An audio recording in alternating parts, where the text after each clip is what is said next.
आपातकाल के 50 साल पूरे होने पर विदेश मंत्री डॉक्टर एस जयशंकर ने कहा, विदेश सेवा में मेरे वरिष्ठों ने मुझे बताया कि दुनिया में आपातकाल को डिफेंड करना कितना मुश्किल था। भारत को लोकतंत्र की जननी माना जाता है। भारत के राजनयिक कैसे इसे डिफेंड करते।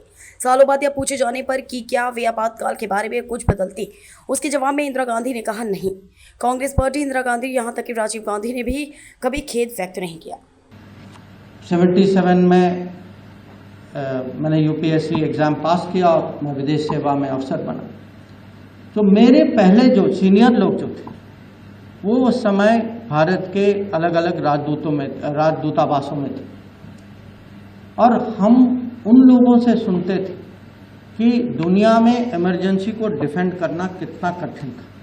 भारत की कितनी आलोचना होती थी कि हमारा इमेज जो था दुनिया में, क्योंकि माने दुनिया मानती है Bharat, India mother of democracy, सब दुनिया की सबसे बड़ी डेमोक्रेसी, सबसे ओल्डेस्ट डेमोक्रेसी। जब बड़ी डेमोक्रेसी, ओल्डेस्ट डेमोक्रेसी, वहाँ संविधान की हत्या होती, जहाँ डेमोक्रेसी की हत्या होती, तो आप सोचिए कि आप इंडिया के एम्बेसडर हैं या डिप्लोमेट हैं, आपकी स्थिति क्या है?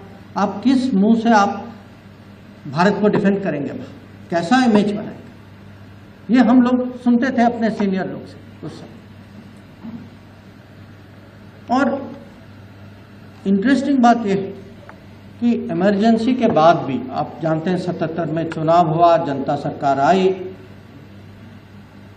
बाद में सालों बाद इंदिरा गांधी से पूछा जाता था, मैंने हाल ही में एक न्यूज़पेपर में पढ़ा था कि एक अमेरिकन पॉलिटिकल साइंटिस्ट ने पूछा कि is there anything you would have changed about emergency?